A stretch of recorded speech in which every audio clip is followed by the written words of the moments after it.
So I want us to think a little bit about a space that made you or makes you feel safe when you're a teenager. And I noticed that Charles was mentioning that it's his home, and we're going to talk a lot about the space of home and what that means and where we find spaces of home when we think about our session today. Our session is about reframing literacy, the act of reading as we traditionally understand it, something that we typically associate with school. We want to try and reframe it as a mental health practice, right? A way of buffering the effects of trauma. So I'm gonna pause for 2 seconds, and I'm gonna post that code just in case anybody might need it to get into the session who might be stuck outside. I'm gonna pause and post the code. I'll be right back, and then we will officially begin. If you haven't had a chance to fill out the Padlet, please do that. The link is in the chat box. Welcome to those who have just joined us. I'm going to repost the link into the chat from the Padlet. So if you can access the Padlet, I want you to describe a place that made you feel safe as a teenager. Okay, describe, and if you are currently a teenager, you can describe a place that makes you feel safe, that makes you feel safe.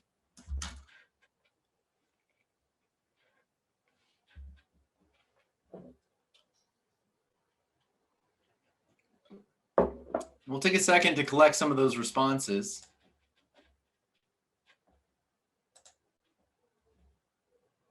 If you click the link that is in the chat, let me share it one more time.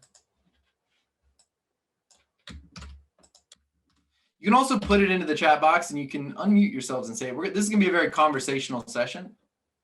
We're going to try and have a little dialogue about the function of literacy as a tool for dealing with trauma. That's what we're gonna try and frame that discussion this way.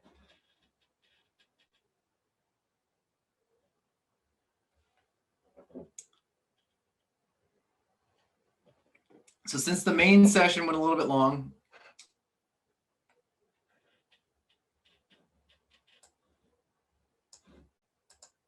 we're gonna give some time to folks that are just joining. Welcome to those of you who did just join us.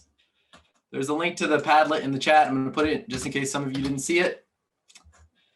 We're talking about the places that made us or make us feel safe as a teenager. Maybe you have a special place in your mind that you're thinking about. For those of you who aren't teenagers, maybe there was a place that gave you comfort. Maybe that place was a school, but maybe it was somewhere else. Describe a place that made you feel safe as a teenager, right? Okay. If you're currently a teenager, talk about one of those spaces that gives you comfort. You can post that to the Padlet. I'm going to check back in with the Padlet because in the interest of time, I want to keep us moving. I'm going to go back over there. So I'll check in with this from time to time. I'll leave that link open. I'll put it in the chat for those of you who have not accessed it. And I'm going to move us back over to the PowerPoint presentation. Welcome again to everybody. My name is Daniel Parsons, and I am a teacher at Frederick Douglass High School. Currently, we are teaching in virtual, so this is my classroom right now. This is a room in my house. But on the screen is my room at Frederick Douglass, C218, a room that I hold very, very dear to my heart. And I haven't been in it in a little while, but we're going to talk specifically today about using the space of a classroom to construct spaces where students can begin to feel safe and interact with literacy on their own terms. Okay, so in order to get there, I want to talk a little bit about my background. So I am a homeschool child. This is something my students know all about me. I was homeschooled from the age of 3rd grade up until 9th grade, and moved around the country a lot. My dad was in the military and was often gone and deployed. But since this session is about trauma, I want to talk specifically about the role of libraries in my education. And a lot of that has to do with trauma. When I was just about to enter middle school, my mother suffered some pretty serious trauma in her life. Her brother died, and at the funeral, she had a severe miscarriage that hospitalized her. And At the time, I wasn't quite aware of the seriousness of all this. All I knew is that for the next several years afterwards, my mother pretty much locked herself in her room and wouldn't come out. And I had to deal with being a homeschooled child with a father who was deployed a lot in a situation like this. And my place of refuge, the place I always turned to, was the public library. I spent many, many, many days just kind of having free range at the public library. So my connection with libraries is really strong. This is the public library that I attended in my hometown of Fayetteville, North Carolina. It's got this beautiful piece of modern art that's still out in front of the building. And I have many fond memories just getting lost in this library and using the material of the library to explore my curiosity without any adult telling me what I could and could not read. In fact, that was often the impetus for the things that I sought out, right? So that's a little bit about my personal story. I want to jump us in to how this relates to the topic of this healing a city. So here's some of our session outcomes. And I know that the idea of these sessions is framed a little bit like a TED Talk, but I'm a teacher and I prefer a more Socratic back and forth. So that you're going to notice in this session, I'm going to be opening up to lots of questions. I encourage you to post your questions in the chat. I'm going to give a second for Ashley Brown, our moderator, to introduce themselves. And then we're going to go over these session outcomes. Ashley, do you want to unmute and come on and introduce yourself to everybody? Hello, everyone. I'm your moderator today. My name is Ashley Brown. I'm a senior at Coppin State University. I major in social work. So I'm excited to be with you guys today. Awesome. Thank you so much, Ashley. All right. So here are some of the outcomes for the session. Number one, I want to try to consider the role of municipal buildings, and in particular schools, as sites of re-traumatization. We might even be able to say sites of traumatization. And as we do this, I want to attempt to at least decontextualize traditional notions of, quote, academic literacies in order to rethink literacy in terms of mental hygiene and wholeness. And I think this is going to be a really important move, a necessary move. And there are a lot of people already working on this, a lot of teachers in the city who are brilliantly executing this work. And I want to try to reimagine libraries as 21st century underground railroads. And at the end, I hope that we can share resources and ideas about building safe spaces for literacy and uplift in the city. So this has been a tremendous Healing the City conference so far. I hope you all got to watch the welcoming remarks. It was amazing. That first panel, I was blown away by, in particular, Jamira Queen and the work that she is doing. So I'm excited to be able to take part in this. So welcome to everybody. I want to start with this quote. This is from a French philosopher named Gaston Bachelard. He said this: I should say, the house shelters daydreaming. The house protects the dreamer. The house allows one to dream in peace. Now, I thought a lot about this quote as I was preparing this talk, and it really struck me this morning, in particular when Jamira was talking about the role of the household in experiencing trauma. And she said something really powerful when she said, how do we have conversations at home about trauma when home is the site of our trauma, or when we have no home to go to? And it seriously gave me chills when thinking about this, because sometimes the spaces that we make become surrogate homes. And we're tasked with that responsibility as educators, as service providers in the city, to build those spaces. And without the space for dreaming, many people are going to find themselves lost when it comes to forming their identities. Okay, so we're going to connect this to this discussion of building a library in a school. And I'm hoping at some point, I'm going to watch the list. I might be joined by some of my, already some current students are with me. Welcome to everybody. Might be joined by some former alumni who played a major role in the formation of the work behind this presentation. So hopefully they will show up at some point today. So I want to start with this question. I'm going to throw this out to everybody. I want you to post your answers to this question in the chat.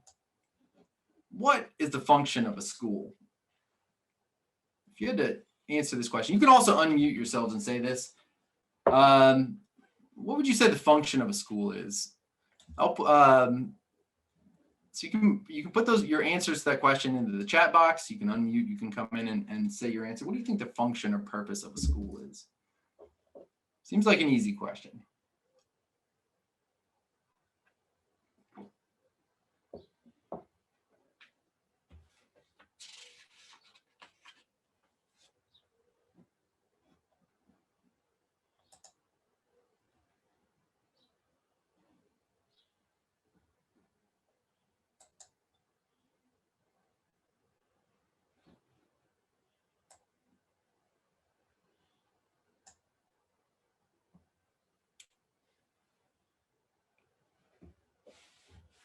Excellent. I'm seeing some really good answers already appear in the chat. Salima is saying to prepare young people to be independent and critical thinkers and to equip them with skills to achieve their dreams. Randy is saying to learn, experience, and share. Excellent. These are very hopeful and optimistic answers, and I love them. Here's the thing I want us to consider in this session, and I often do this.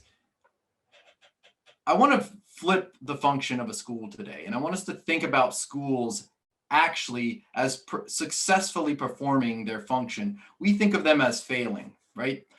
But I want us to think of them as successfully performing their function in our society. Sarah's saying to educate and socialize, and I completely agree with you. These are our ideals. These are our democratic ideals for a school. But the reality on the ground is that schools are not doing these things. And I want to start by getting us to think about the idea that schools are actually doing the job that they were intended to do. The writer Slavoj Žižek says the function of ideology is to kill hope. And part of me believes after 10 years of teaching in a school that the function of school is to kill joy, to kill curiosity. These are the outcomes that we see from our schools. Over and over again, if you talk to graduates of our schools, not just here in Baltimore, but across the country, they seem to have the same story. And so the question is why and how does this happen? And how can we stop it? Because that is the goal of healing the city, is to figure out how to put an end to this, right? We must heal from the trauma, but to do so, we have to stop the sources of the trauma. So how has school actually functioned as a way to kill joy and do the opposite of what we hoped for? Now, it's not all going to be doom and gloom, but I want us to think in particular about that particular role. So let's consider this image up on the board. We live in the era of high stakes testing. This is something that any teacher, any educator in the city would gladly go on and on and on about. If you wanted to sit down and buy them a coffee, they would gladly tell you all about the problems of high stakes testing in our city and across the country. Here's the issue, is that overwhelmingly, the system of testing attacks students of color, students who are dealing with adverse childhood experiences, students who live below the poverty line. The single greatest predictor of a student's score on a test is the income level of their parents. So what's happened if we've built a system that has scaled pressures down so that the entire system is resting on the backs of the students? This creates ideal conditions for the perfect storm of trauma. And it has a social function of actually eroding the entire purpose of school. So one's kind of forced to ask, is this intentional?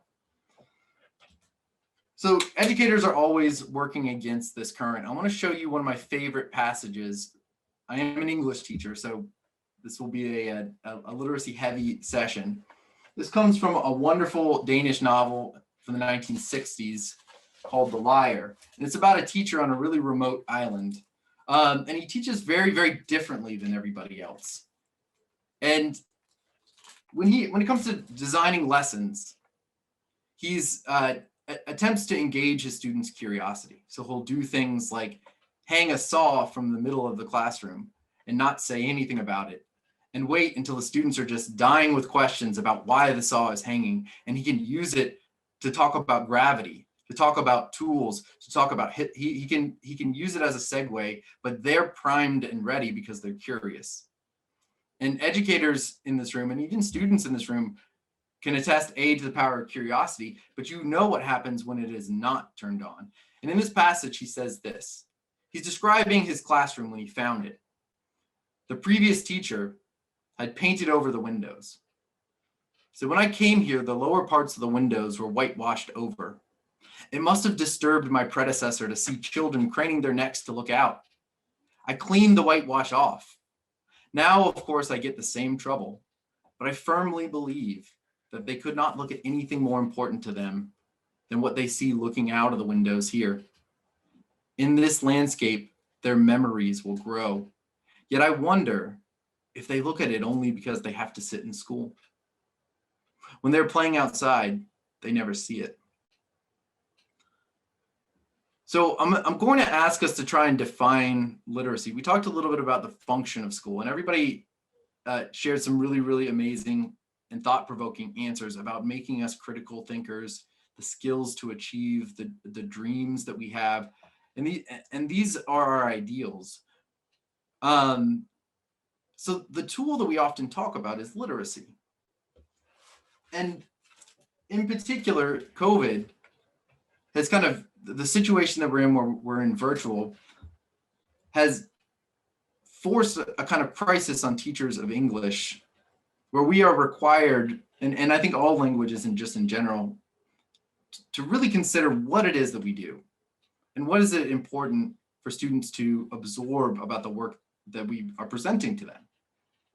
And certainly the answers are easy when it comes to the people in charge of education, right? They want to see test scores go up.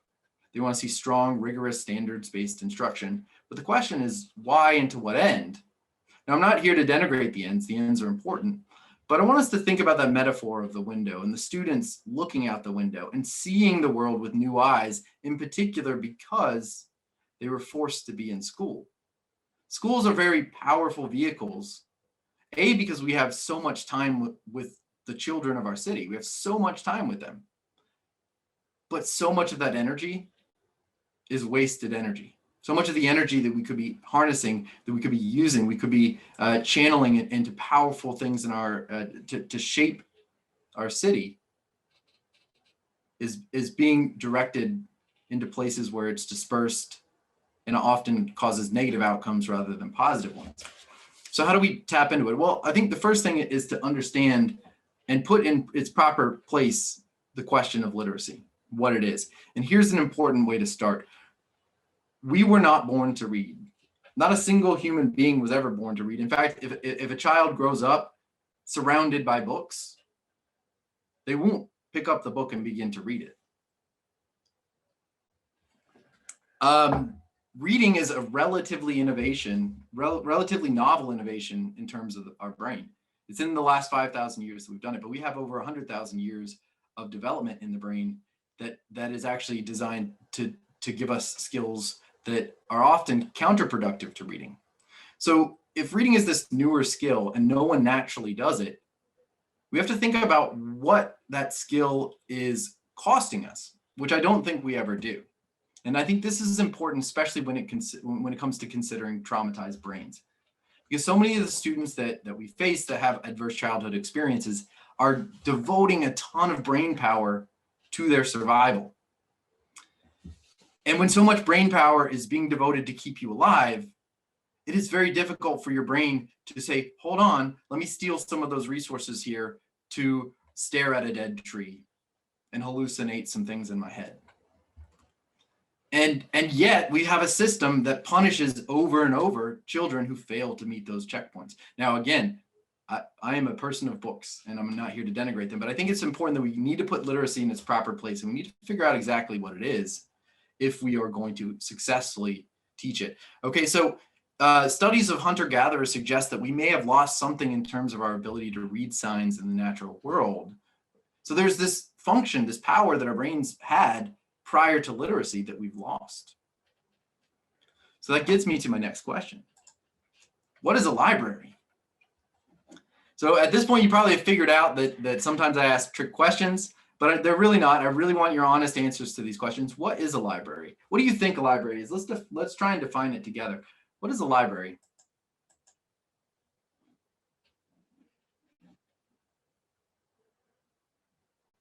So go ahead and throw your answer to that question into the chat, or you can unmute yourselves and you can come on in and say something. What do you think a library is?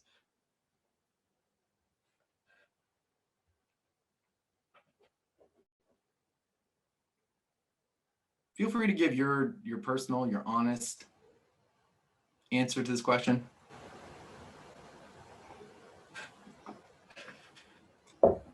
Yeah, so Kristen is suggesting that it is a collection of resources. And if I get anybody's name wrong, please come on, unmute yourselves and call me out. I love to be called out. As a teacher, fixing my own personal ignorance is always a daily task. So Charles is saying that it's a place for reading books and finding information. Really, really good.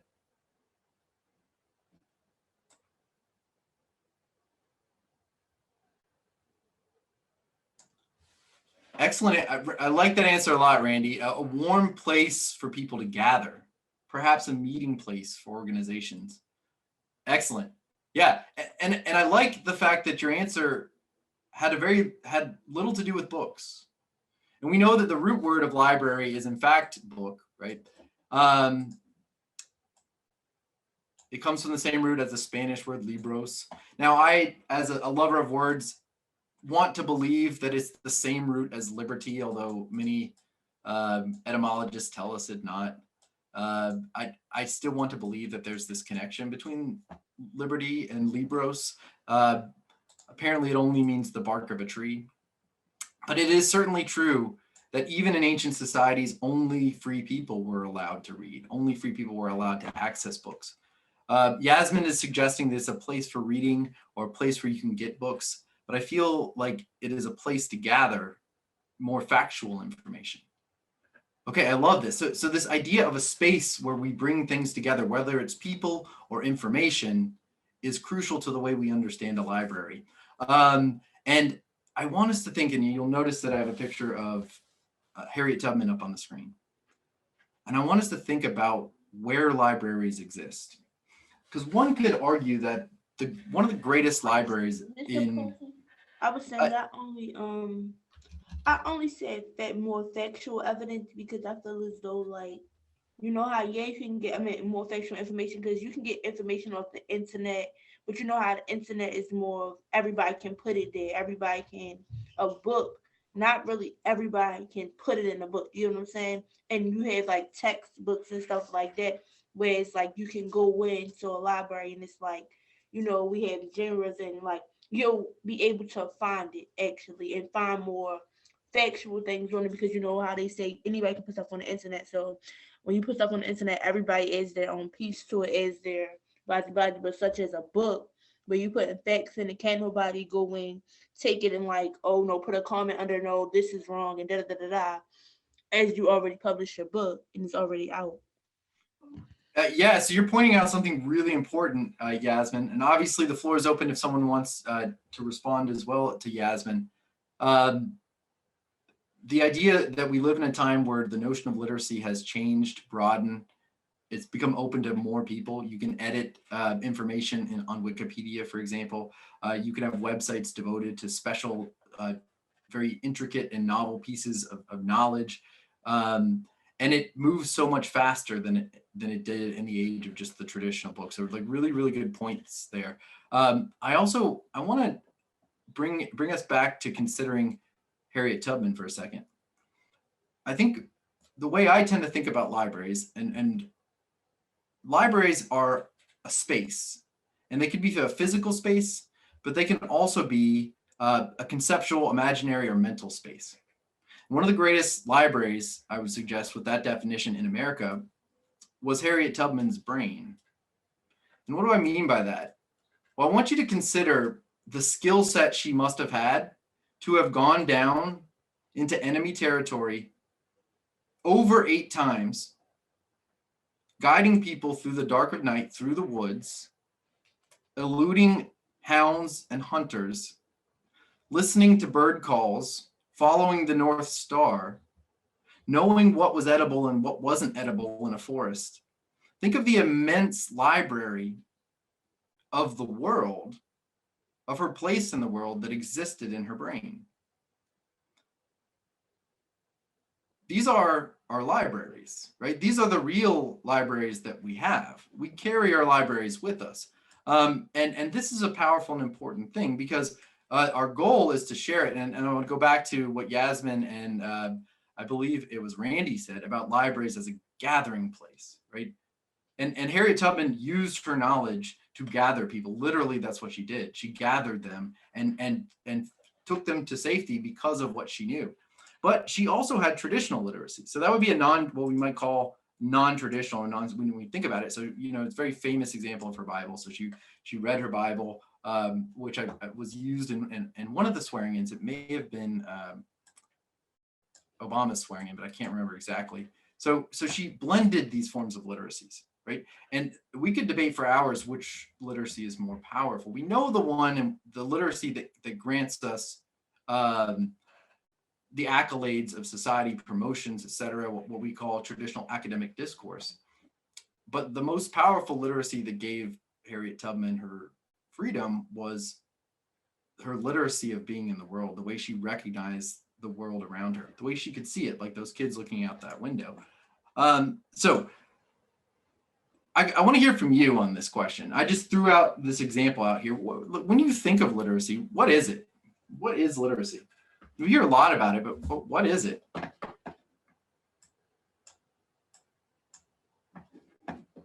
How might it be different than, say, a library?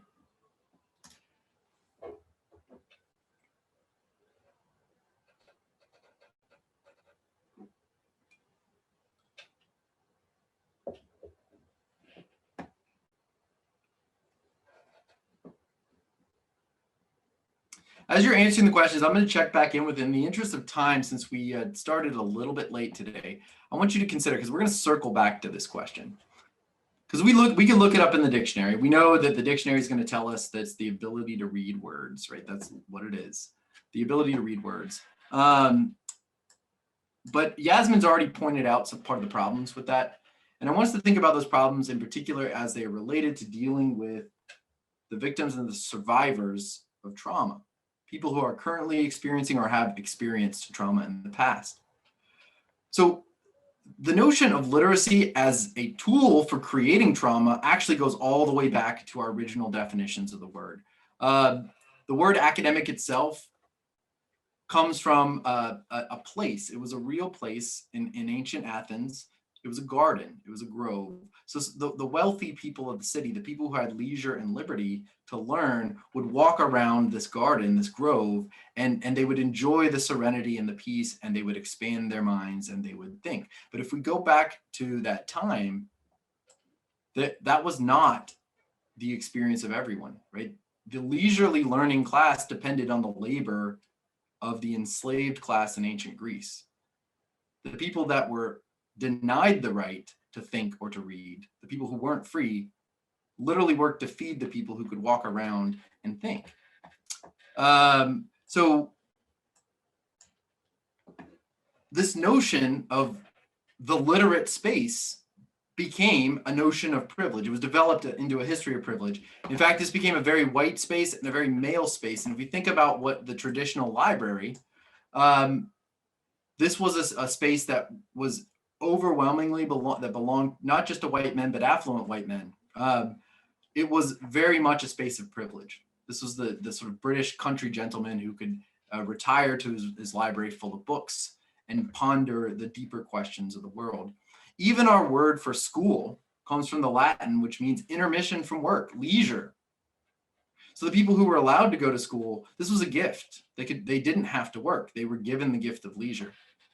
It's one of the reasons that in my classroom, I ban the expression, I did my work. I always say we don't ever do work in my class. We never do work in my class. There's no such thing as work. You only do work if you're getting a paycheck. School is about leisure. Now, that doesn't mean that the standards need to be, that the standards don't need to be in place. We'll talk about that in a second. But I want to think in particular about the Black experience in gaining literacy. And I'm going to suggest that it has always, from the start of this country, been an experience that has been interwoven with trauma. I It feel has like that been, goes to more of being free okay, yeah, say more, Yasmin. because, like, hold on, give me a second.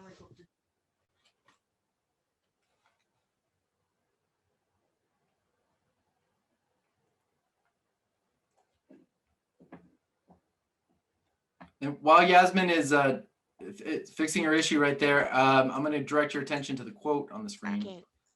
You Yes, couldn't hear me? Yasmin. Yeah. Oh, I was saying that the word means ability to read and write. Like I feel as though everybody has the ability to read and write. That's why I say it goes more to freedom because when you look back, we were held. Well, more to blacks, it probably I would say it would mean more freedom because that privilege was held against us. We weren't allowed to. It was forbidden for us to know how to read, to write, and now that we are able to, I feel like that word means more to us just being able to read and to write. I think those are more means of freedom, privilege, equality, everything because like it was held against us. The whites used it as a big privilege. It was like they were privileged because they could write or read. We weren't. So that's why I would say it means more to like it means deeper to just being able to write and read like freedom, equality, because now we feel as though we're equal to the white man or equal to anybody else because we all have the ability to write. We all have the ability to read. Everyone was taught that everyone has access to it now. That's why I say I feel as though it means more to equal and privileged and stuff. I love a really great answer because you're talking about literacy as a kind of currency, right? As something that you can use to gain access to privilege and power. And the flip side of that coin is that it was a tool to deny people, right? Think about the tests that they used to give at voting and polling places to deny Black voters the right to vote. They would often give those tests not just in English. If they passed the English test, they give it in French, they give it in German. Malcolm X said this. He said, "My alma mater was books, a good library. I could spend the rest of my life reading, just satisfying my curiosity." And I love this quote. It's one of my favorite quotes in the world. That is what he considered his college was books. But what's striking and we often forget is that he wrote this when he was incarcerated, or at least this thought captures a moment when he was incarcerated. He he is reading these books in the library of a prison when his liberty has been taken away from him. So again, I want to suggest that this idea that the Black experience with literacy in America is always a struggle against someone trying to either deny it or take it, which is in and of itself, as Yasmin just pointed out, traumatizing because then it is used to deny access to resources, the things that we need. So we can think about Frederick Douglass having to steal his education down at the docks at the Inner Harbor.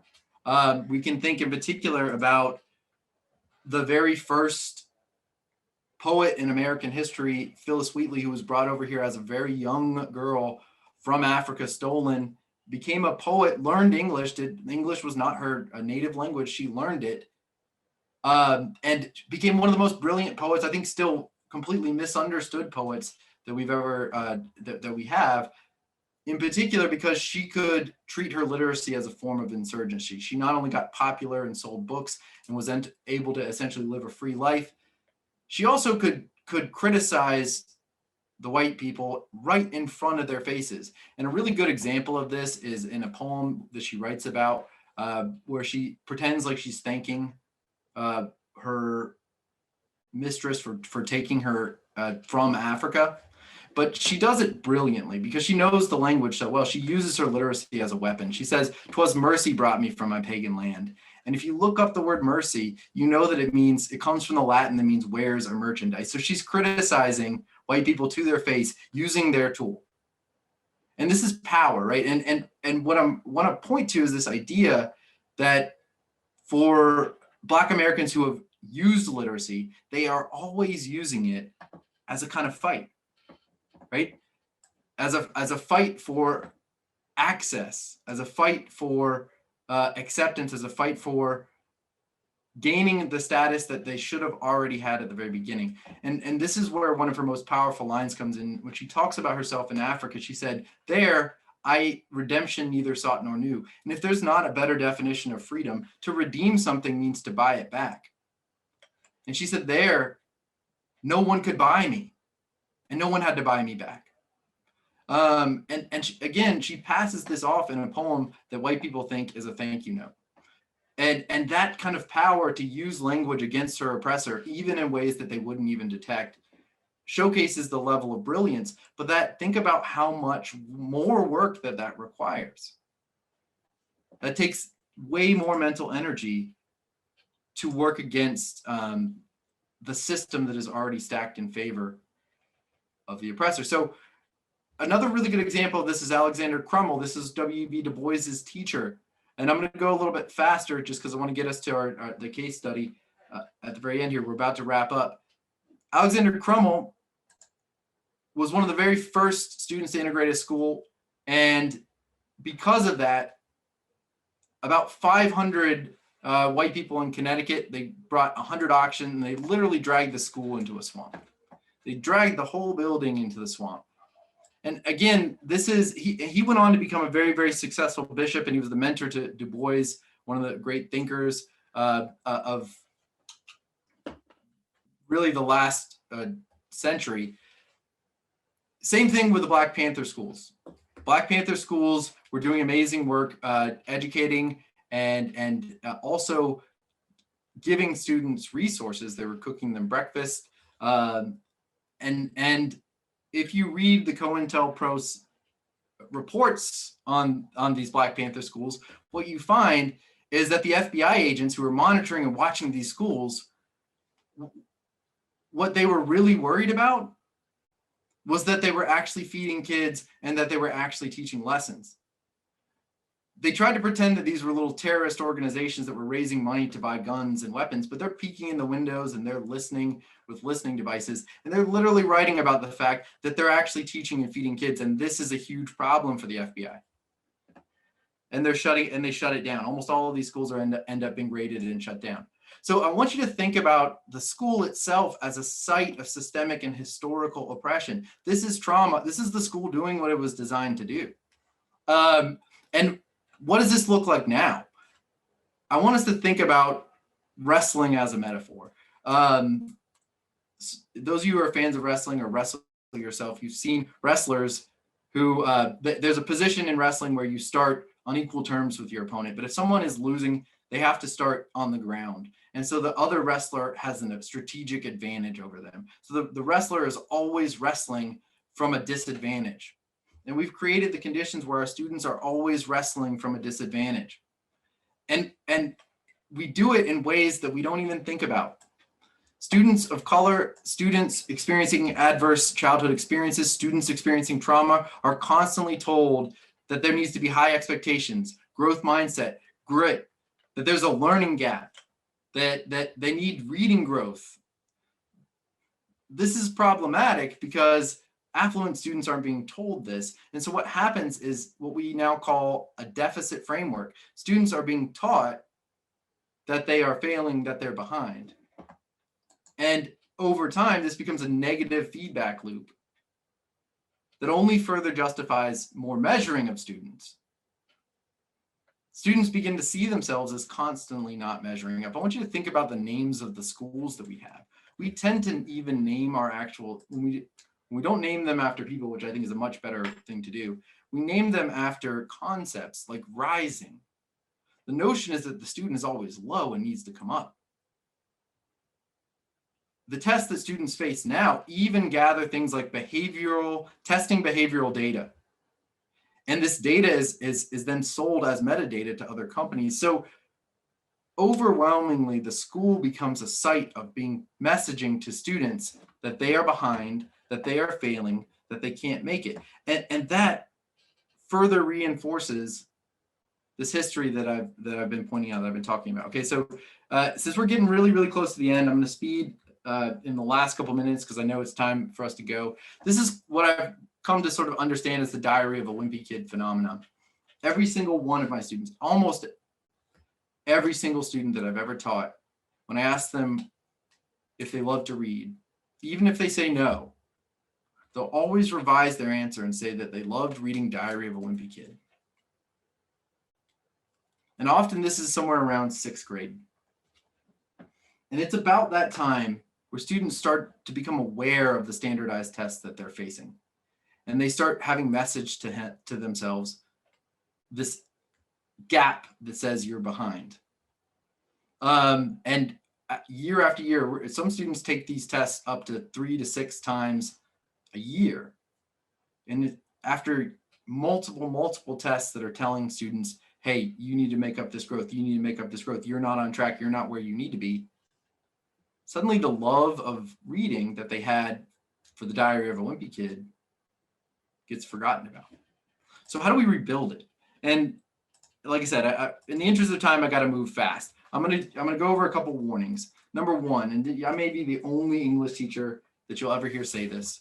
I want to issue a warning in particular to white readers, white thinkers, that includes me, against empathy. We watched a summer where white people read all the books on historical and racial trauma that were out there. Publishing companies had a really great summer. And this is important. I'm not going to knock the role of people educating themselves and raising their consciousness, but we are aware of some of the problems. Trauma is not an academic phenomenon, and reading books about it does not make someone an expert on it. And this is crucial. It's really, really easy for a person to be like, oh, I read that book. I'm good. I know all about it. And it's even worse when you're an educator to then tell someone who's experiencing trauma that they should read the book about it. And I think that's a huge mistake. And I've made this mistake before, right? Assuming that someone who's going through trauma just automatically needs to read a book about their trauma. And this is a problem. And it's something that I can post this up to the Whova in the interest of time. This notion that bibliotherapy, that just giving books to people to help engage with their trauma, can actually be a dangerous thing.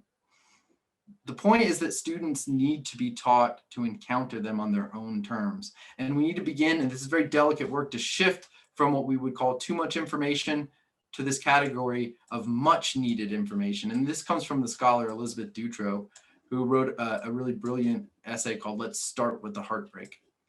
Letting people know that it's okay to have a broken heart, not because having a broken heart is a desirable condition, but because it helps you know the world that broke your heart. And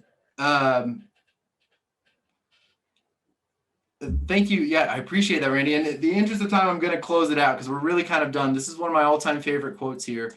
This comes from the poet Leroy Baraka. He says, as you resurrect your consciousness above the streets, this really makes me think about the role of the sort of academic approach to trauma. I like to think of it like touring. Imagine touring Baltimore by helicopter, and your knowledge of Baltimore was just simply this helicopter tour. You might think you know it better than the people who live on the streets because you've seen the way everything converges. You've seen structurally how the affluent parts of the city affect the poor parts of the city.